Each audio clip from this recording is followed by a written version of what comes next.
is your fuel pump not only works less because it has less pressure to build up, but it also, because your whole system runs on a lower amount of pressure, there's less pressure overall in the lines, and if there happens to be a leak, there's less likely to be any kind of fire. I've seen this a lot with like high horsepower Walbro 255 60 psi builds that once you spring a tiny little leak in one of your AN fittings or a hose clamp, instead of dribbling it out like it would with a low pressure system, with the high pressure system, it's going to squirt out and it's going to land on your manifold or your turbo or whatever, and it's going to ignite, and you seem to have a lot more fires in fuel injected modified applications than you would carburetor applications. But aside from those two things, you don't really have a lot to worry about in terms of fire, and that's to me one of the nice things about having a calibrated electric fuel pump with your carburetor, is that you don't, as long as the fuel pump is on and you have fuel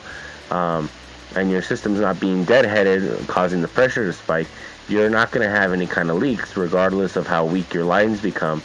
because 6 psi isn't going to rupture anything, which is always really good. Everyone pretty much understands that fuel injection beats out carburetor every single time. Fuel injection can not only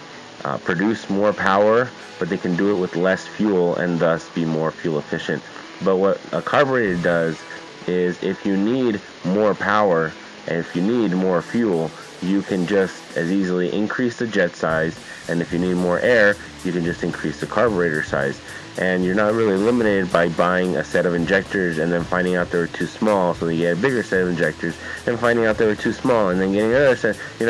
It's a lot easier to just pop open your carburetor, do some adjustments, and bada boom, bada bing.